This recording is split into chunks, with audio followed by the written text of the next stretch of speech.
around that time right here on KAZ Radio, where we got the world traveling, none other than Minister T.C. Thomas with Chop It Up. Hey, if you got any comments or questions, feel free to give us a call at 216-298-1554. And don't forget to share this program. Take it away, Minister T.C. What's up, everybody? Welcome to Chop It Up, where we here chopping it up. Today is going to be a special day for me and my guest. My guest has been here on my show a couple of times while I was out of town. They filled in for me, and they starting their own talk show program real soon. And they're gonna give you a little information about what they show. I'm here to support them, and I want you guys to support them as well. So, little of that, I'm gonna introduce my buddy Michael Stitz. What's up, TC? How's everyone doing today? Thank you so much for having us on the show, and I really appreciate it. The shout out, and thank you for bringing this back into our lives, because this is something that we have a passion for, and we've done it before, and to be back on the air is like a dream come true. So thank you so much. And this is my alpha brother, good brother, Donald. Tell them a little something about yourself, Donald. Yeah, my name is Donald Barks. Thanks, Frat, for letting me fill in for you a couple of weeks ago. We did that show, Attitude is Everything. So that was a good show. We're going to keep bringing that positive attitude just like you do as well. So we're looking forward to it, man. We're glad to be here. Mm-hmm, Absolutely. Yeah, this is my alpha brother, and this is a Q dog. Omega Sci-Fi. So I'm not going to dog him completely. No. We know we could have been Qs. Everybody love the Qs. We could have been Qs, but our GPAs were too high. So we love everybody. Yes, we do. Love everybody. We all got people, so we love everybody. Absolutely. But I want to start it off to talk a little bit about your two shows that's coming up. Tell us a little bit about it, how it got started, and things of that nature. Okay. So go ahead and start. All right, well, We've Got Issues. We started it back in 2008. As a matter of fact, it was really good because at the time we started it, Barack Obama was running for office the first time. So we really had a lot of great shows geared toward that, particularly his grassroots campaign, and also the fact that we were able to really dissect some of the nuances of that election where Sarah Palin, for example, had went to 7 different colleges, and John McCain at that particular time had crashed like 9 airplanes, $1 million each. Remember, he spent his whole life as a POW. So sometimes when you get deep into those kind of shows, you're able to find out the nuances and sort of pass it on. But we did about 54 shows. Yeah, 54. So we were on WERE and did about 54 shows, and we really enjoyed it. But that's how it really came together. Right. So, Mike, is politics the only things you guys really get into, absolutely, or do you get in other No, topics? Absolutely not. It's the name of the show is We've Got Issues, and what do you mean we got issues? Who is we? Who is we? Everyone. Everybody got issues, man. Everybody got issues. Right. Some people out there say they don't got no issues. Right. But then other people got some problems. Right. But the people that say they don't have issues, it's you. So let's keep it where it is. We do politics, we do sports, we do current news that's out there. Our president that's in office right now gives us a lot of material to work with on a daily basis. Oh, no doubt. So, I'm looking forward to it. And the Browns are looking like they're going to step their game up a little bit from 0-16 to maybe 1 or 2-14. Yeah, that's something to look forward to. We got to talk about that, Frank, because if you think about it, there is not a job in the world, that if you're 1-31, you get to come back. And just imagine that. If you made 32 cars and 31 of them blew up, they're like, man, you're fired. Right. Yeah, that was sort of strange and unusual. But I'm quite sure he's happy. Oh, man. He's extremely What happy. you think? You think he should get another chance? Absolutely. My whole take on it is that, especially last year, they depleted the team of quality players by either trading them, cutting them, whatever. And so the talent level on the Browns last year was very low. It was probably some college teams out there that could beat them. Yeah, we went to a So- couple games. I played wide receiver, caught a couple passes. Yeah, I had shoulder pads on one day, and they put me in the game. I had 2 sacks. Is that when they put you in the dog pound for messing up? I They came running out. after, bro. I came out of the dog pound. They put me in. I had 2 sacks, 1 interception, Intercepted a fumble and a recovery. fumble recovery. They asked if I'd come back next week. I told them I was busy. Now look, I'm not a really big time sports person, but you guys are. Now, with the football, right around the corner, the season, preseason. The preseason last year, they won, I think, all preseason Yeah, they games. won all and 4 that of blew them. my mind. They lost all the regular season. Right. What's up with that? I don't understand that, man. It looks so promising. I mean, if they could just flip it and, lose all the preseason games and win, that'd be good with that. Yeah, but it's preseason, and during preseason they don't count. Right. And so you get to see a lot of players that get on the field, but they won't make the team. Yeah. And so as the game progresses, you're not really looking at the top players. So Yeah. Now, if someone want to call in, Pastor James, can you give them that number? Because, like I said, I don't know a whole lot about sports, but I'm decent. Well, that number for the call in is 216-298-1554, and it's posted on Facebook and Twitter as well. Now, Donald, answer me this. Now, they have a general manager. They have, the people who pick the players.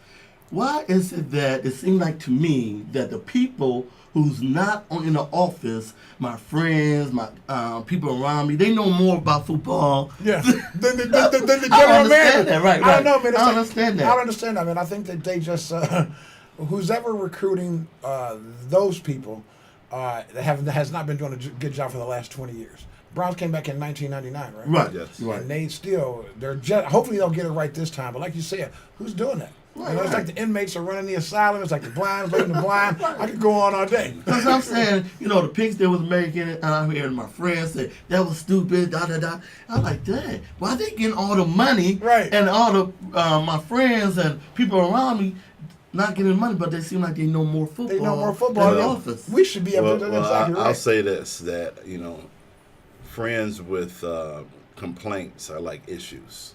Everybody got their own opinion, and some of the picks were just outright Horrendous. horrible. Right, so how There did that happen? were, Right. but I mean, a lot of it is based on how much money they can bring in, not how well they play the game. For instance, Well- Johnny Manziel, he sold shirts. Yeah. He sold seats, exactly. so For he a wasn't year. a great quality football player, but he, at that time the Browns were terrible, and he brought money into the still team. terrible. To the They're team. still terrible. Yeah. But you know what? Over the last, since 1999, and maybe before then, why is it that we fall short on our quarterbacks? All them years, they pan out for a second, then they fall short. They look real good, then they fall short. All the years after years, we can't we're get coming a up on, good what, 20 quarterback. years now? We're Right. coming up on 20 What's years. up with that? Well, I mean, even you gamble and just pick something out of a hat, you'll get a winner one time. Gee whiz. well, my Exactly. take on it, being having been a 45-year season ticket holder and watching them when they were horrible and then they got better and made the playoffs and then they left and came back and they just had some bad picks and For all them years? I mean, yes, it's just ridiculous, though. and you can't build a team if you don't keep your front office in Yeah, the they seats. had a lot of turnover. They keep did have a turning lot of over front turnover. Yeah, offices. they had a lot of turnover. So I was happy to see Hugh Jackson keep his job because Right. Man. Pittsburgh, Cincinnati, their coaches have been there 20 plus years. I agree and with they that. win. Now Cincinnati has not.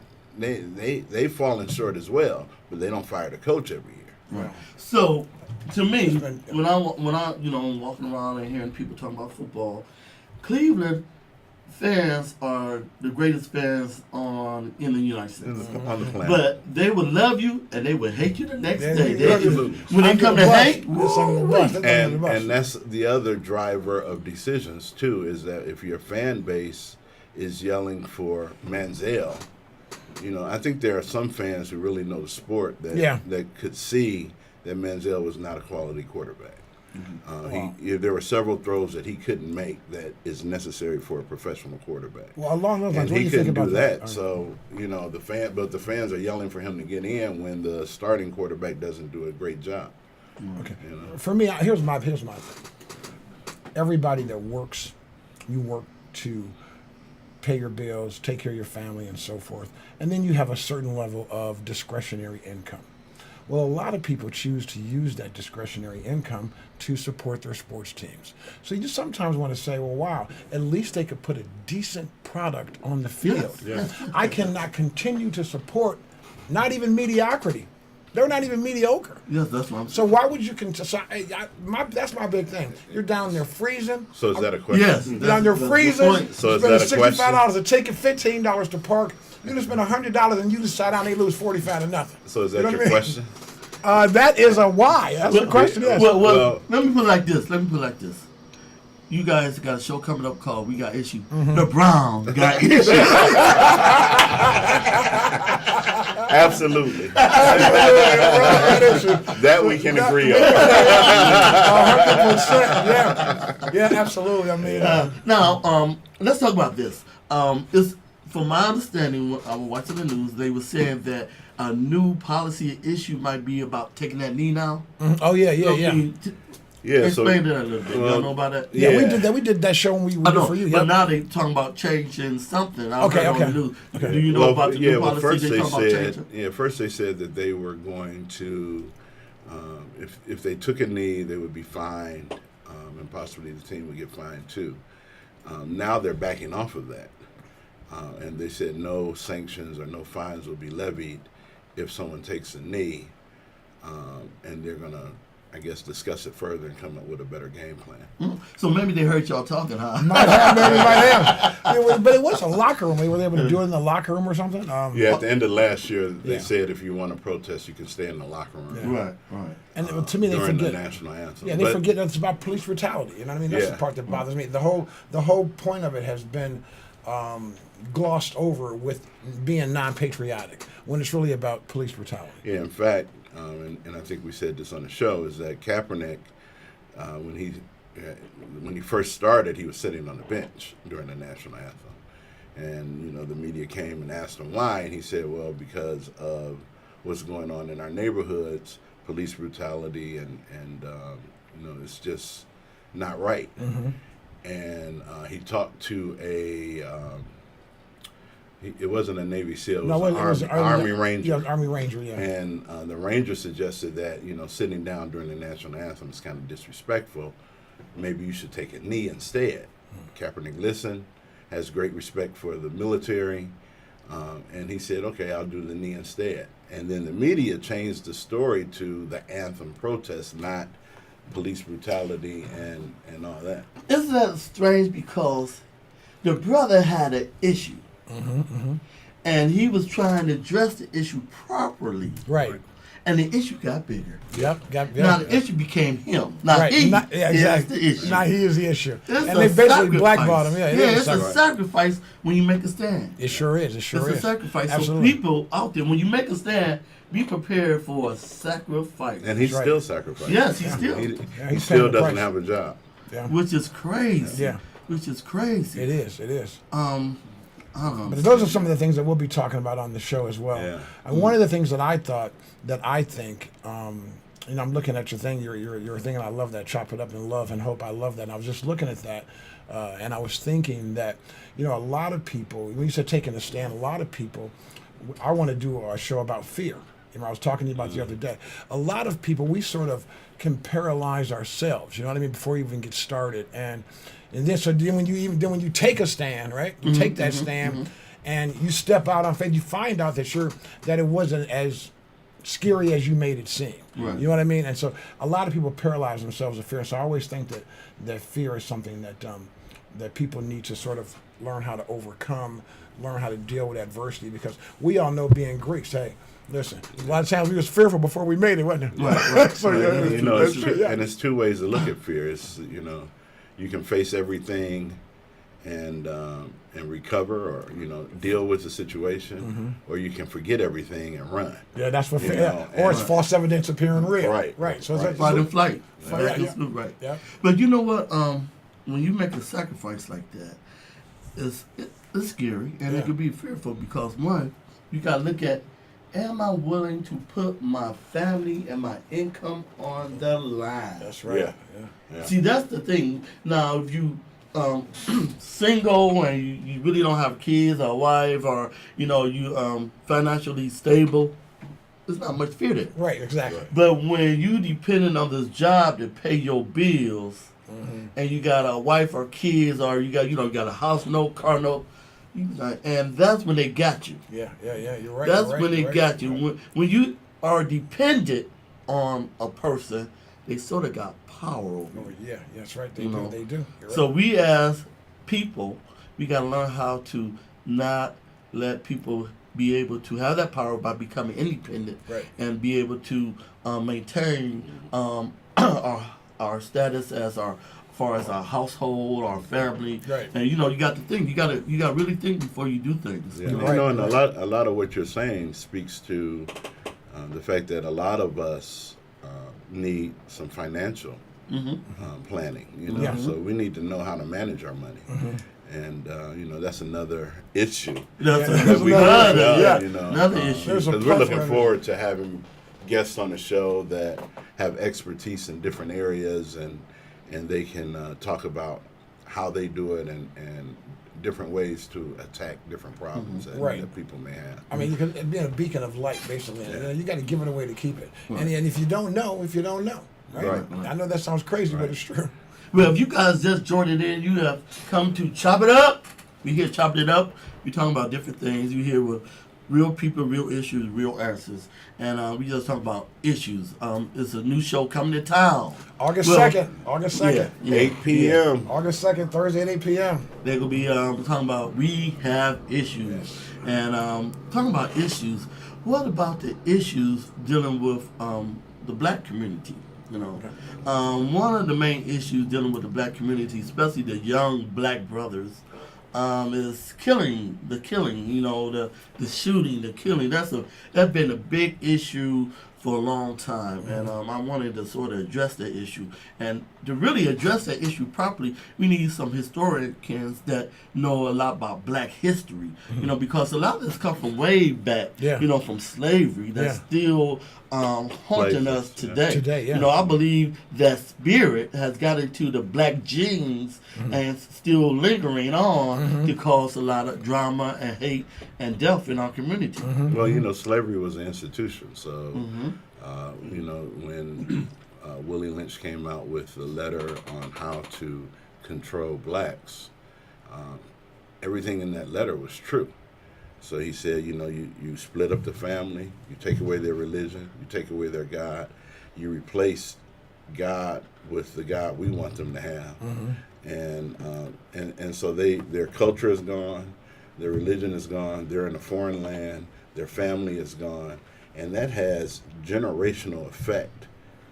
So you're talking hundreds and hundreds and hundreds of years that even today, the institution of slavery is still affecting us. Yeah. Let me add to that, which is a key factor that you might have missed. They also institutes that we learn how to hate each other. Yeah, that's what I was going to They bring up. taught Yeah. us Yes. Right. and they push us Right. to learn how to hate each other, And, which that's a key factor. That's a major factor for me, and I'm glad you touched on that, Fred. For me, it's a systematic destruction of the black family. For example, if you look at it, most of us grew up in two-parent households. Right now, it's very, very hard to find that. The system has been over-criminalized. Basically, these young black guys, the man is not in the family. So, and then what happens is the kid, this is how it's working. The woman, say a young couple has a baby, the guy goes to jail for something petty, whatever. Okay, while he's gone, they're going to give her Section 8, so she got housing. They're going to give her food stamps, she's got food. They're going to give her WIC. They're going to give her help her get a job. And then when that brother gets off that petty crime, they're going to keep him in the system, and and she's taught over time to he's brother, he ain't nothing. Guys aren't good, or brothers ain't. I can't really say what I want to say on the video, right?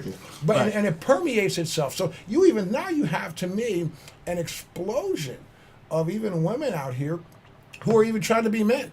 Yeah, that's another key factor. The women right movement. Girl, you don't need no man. We can do this. That's also a factor. That's another issue. Yeah, exactly. Yeah. Well, And it's deep, when it's deep, man. when the public welfare system was created, one of the rules or stipulations was the woman couldn't have a man in the household, and so that Crazy. helped Yeah. split the family up. Yeah.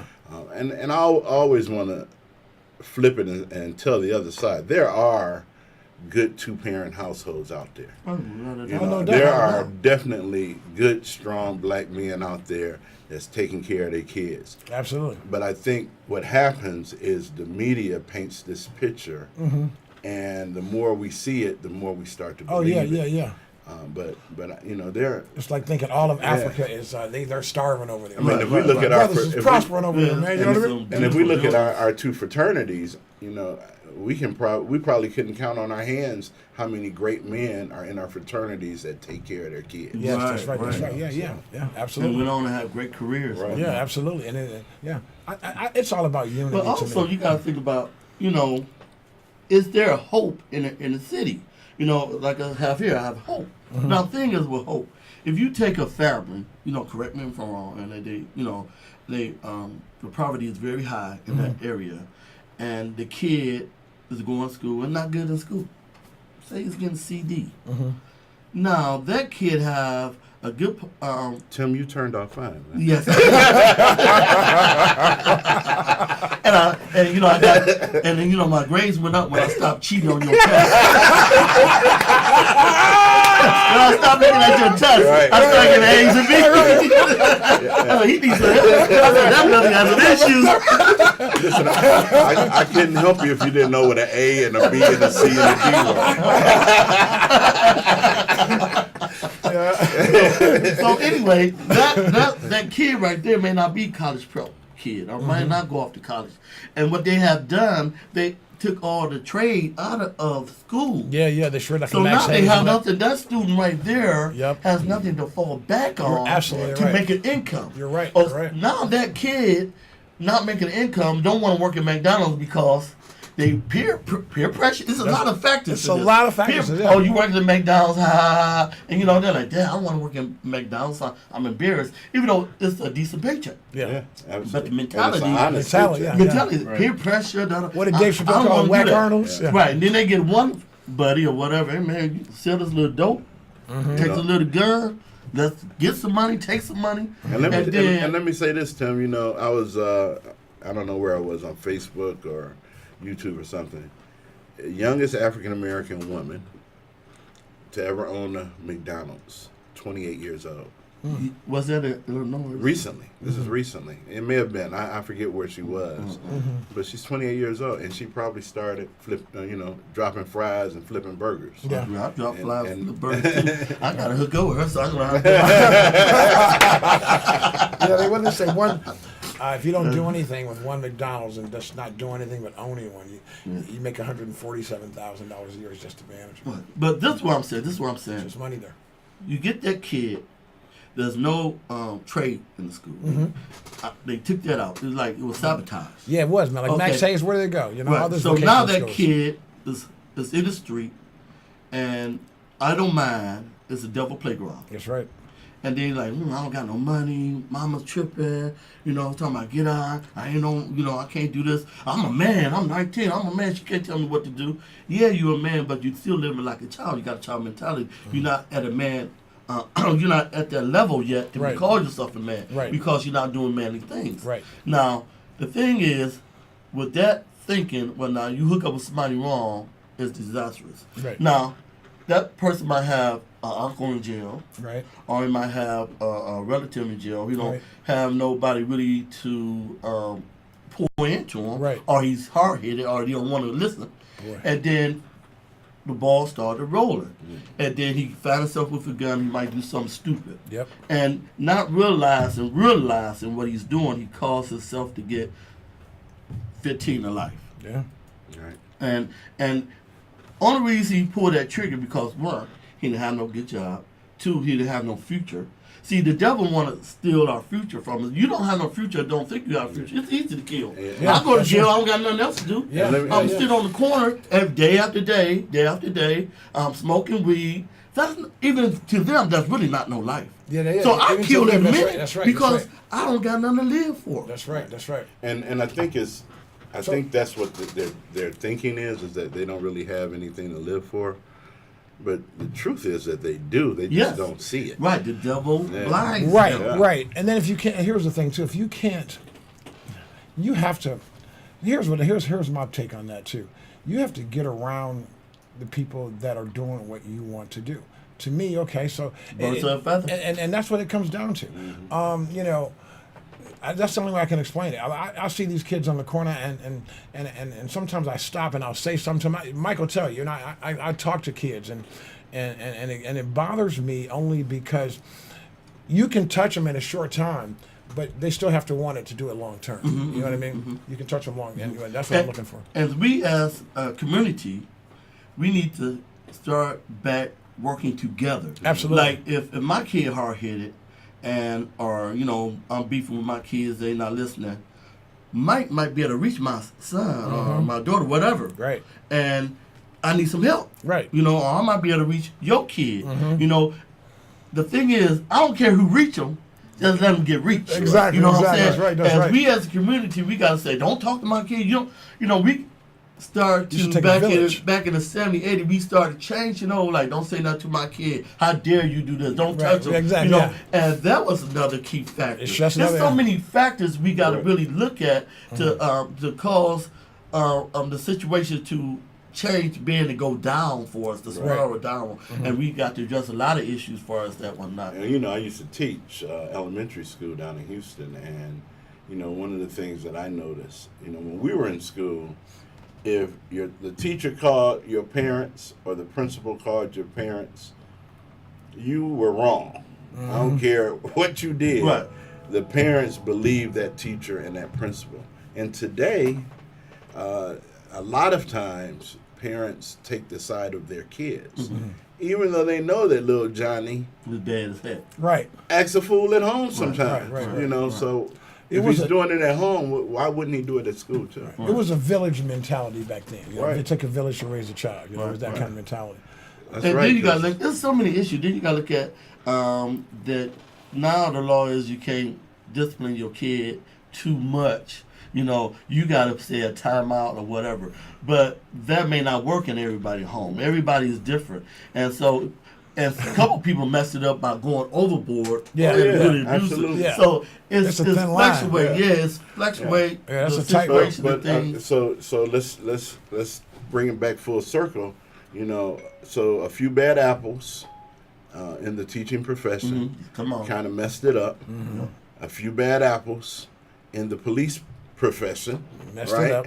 Messed it up, and then what happens is, they circle the wagons. The police officers that are good won't speak up about the ones that are bad, and if they do speak But they got a up, code of silence. There's a code of silence. and the Exactly. reason is that if they do speak They'll up, be ostracized. they'll be ostracized. Right. Who wants to be Yeah. outside? Yeah. Especially as a police officer. Right. Yeah. So Absolutely. I feel for the police officers because the majority of them do a really, really good job. Well, I love police. Yes. If y'all see me out there, leave me alone. I love Hey, I was in the military 18 years. You guys get in trouble. You guys call us. I was And I National, pray for you guys. National Guard 18 years. When I see I've helped the police many times. Right. I got a good friend, Phil Robinson. He's a deputy sheriff. He's a man of God, good preacher, and he ministered to the people. He ministered to them. And we have Good another brother. friend, Tony Bradley. That's also. that's also a sheriff. Yeah. But with the youth, but I'm gonna say this quickly. Why don't some of the rich blacks put their money together and build a gigantic trade school for the kids that's They don't. Yeah. They that's never not go to college yet. Yeah. bound. And then all the old houses teach them plumbing, electrical, welding, all that thing. They're all going in the city with old houses. Let them fix them up. They sell them old houses that been fixed up by the young youth people, sell them to low income families. That's a great idea. That would just help. That would everything. just spur the economy on all facets. It's a great idea.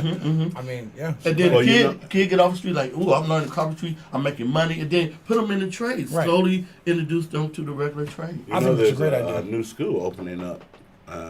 Actually, I think it's already been open for a couple of years, but it deals with maritime Got 1 minute quickly. flight and everything else. Oh, So- yeah. Okay, y'all, the show is ending so quickly. Okay. We've got issues. 2 weeks. 2 weeks. 2 weeks, August 2nd, everybody. 8 Right, p.m. Thursday nights, 8 And p.m. back to chop it up in 2 weeks. But we gonna pray. Dear Heavenly Father, we ask that you bless the youth, our kids, the inner city, and also the suburbs. Lord, bless us all, Lord. We all your church, Lord. Lord, help us to learn how to love each other. And if you don't know Jesus, ask him to your heart, be your Lord and Savior. Remember, 2 weeks, chop it up. We love y'all. In 2 weeks, come on back. All right. God bless everyone. God bless everybody. God bless you. That's Thanks, right. Jim. Thank